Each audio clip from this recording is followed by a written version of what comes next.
Hello again. Thanks for being on my Happiness Hives channel. I am Cindy Ray, like a ray of sunshine, on a mission to return the world to God's natural way of living, where everyone has a garden and the food we grow is our medicine. On the bone broth video, I talked about how I was doing a 90-hour water fast. I made it to 78 hours and I put this bone broth together so that I could have it to break my fast. And in the middle of the night, my legs had hurt so much that I just felt really prompted to get up at 3 a.m. So instead of 90, it was 78. And then I'm watching my little baby grandson, Beckham, today. But what I do with the bone broth is once it's done, like this is one day, and then look how rich and golden that is. It's so good. So then I'll just put some in a cup and then I can drink it throughout the day. I can add more water. I ate some of the carrots this morning and they were absolutely delicious. And then I season it. So I'm gonna add a little bit of cold water before I can drink it, but I have this spike seasoning. I'll do different ones. This is really easy. This spike seasoning is different herbs. See, add a healthy dose of flavor with Spike Original Seasoning. So all-purpose gourmet seasoning. I've got the big Celtic sea salt. This is a great way to do it because it's going to dissolve in this. So it's a lot bigger. And then I can put this bigger crystals. And the reason to do sea salts, or when I do the cookies, I'll show you another kind of salt, is because our bodies need minerals. And then fresh cracked black pepper. So that is how I season the bone broth. And it ends up being so yummy. Just need a little cool water to drink it. So we will do that, but right now it is cookie baking time. Beckham, are you ready to bake cookies? That's a pencil. Come here. Come here. So this is my grandson, baby Beckham, and his dad likes cookies as much as I do. Okay, we're gonna make cookies.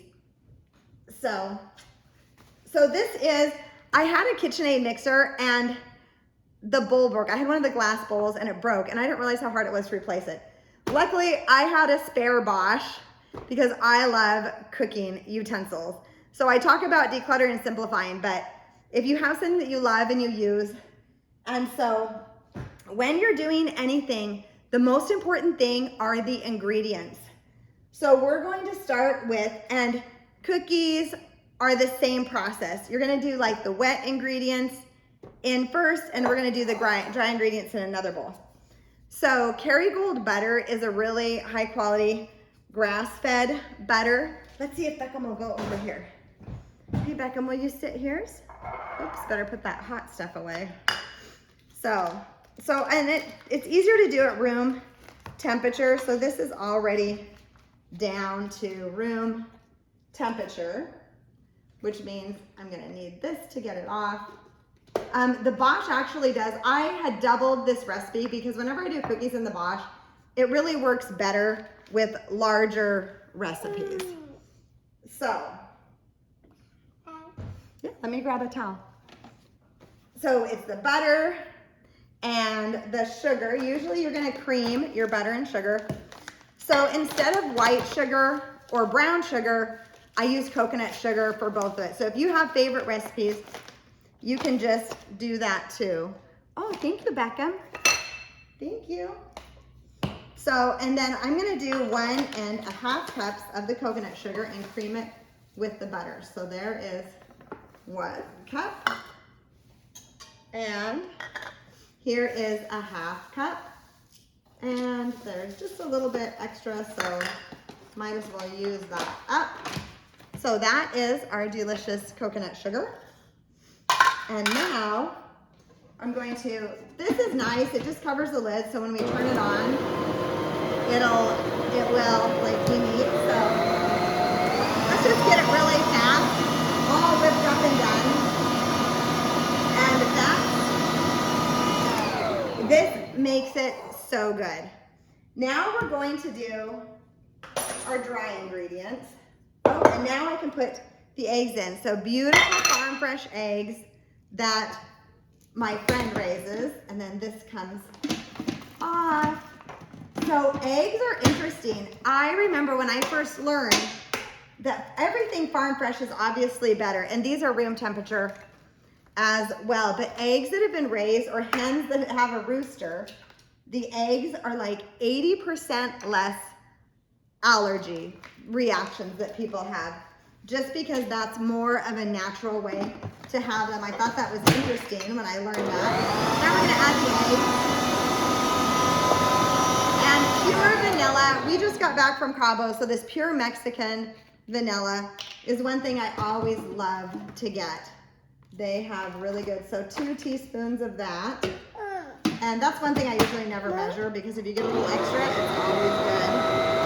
So there we go. Creaming that all up. Other high quality ingredients are now we're gonna do the dry ingredients. So we are going to do 2 cups of flour. I have had this like for years. I think I grew up with it. It's an old Tupperware thing, because when you do flour, you really wanna scoop it in and then gently level it off. And that's gonna be an accurate flour. I've had a scale before, like if you're doing perfect baking, you wanna weigh your ingredients, but this is good enough for some cookies. 2 cups of flour, and then 1/4 teaspoon salt. And then I like this Redmond, so this is another high quality salt. It's amazing, it has all of those minerals, it's really, really good.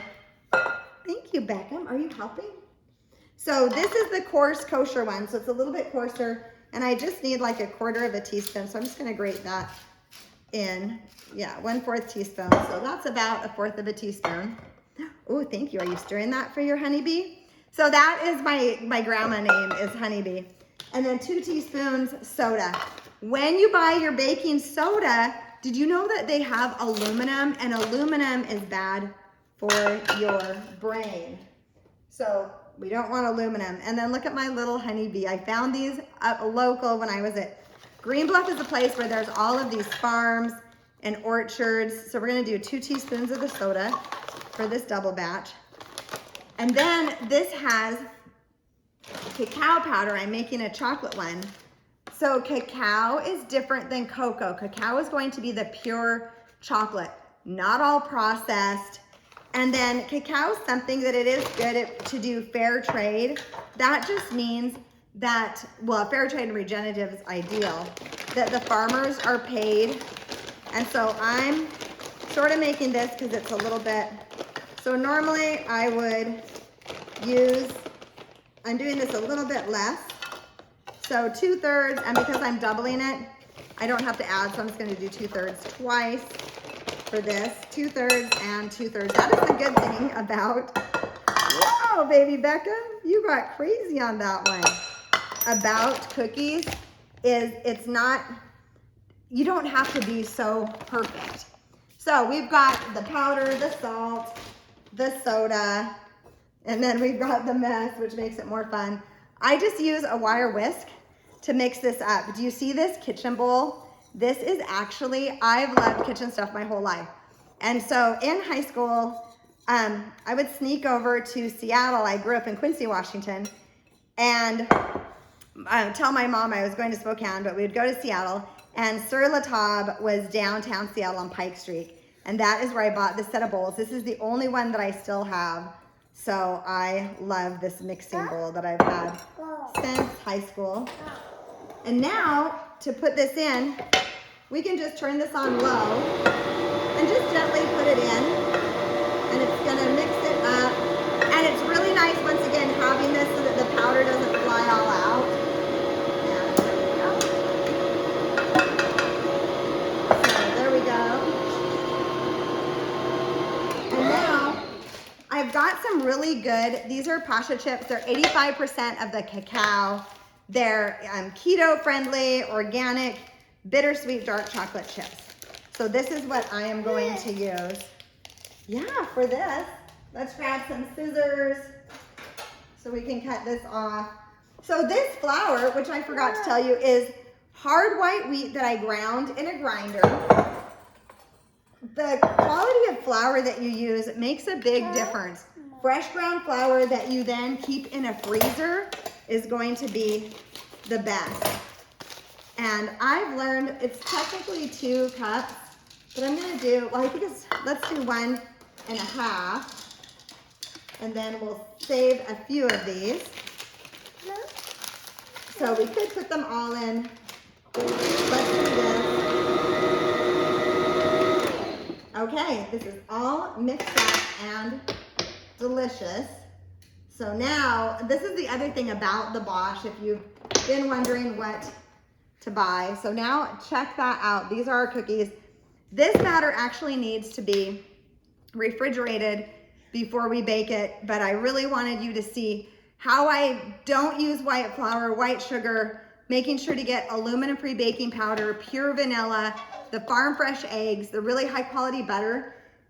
That way when you're transitioning over to a whole food diet, you can still make things. This is very obviously a high sweetener, but coconut sugar does have a lower glycemic index, but your kids are gonna love it. And with the whole wheat flour, with all of the nutrition, if you grind it fresh, it's gonna have the fiber, which is going to help as well. Here, do you wanna write on this?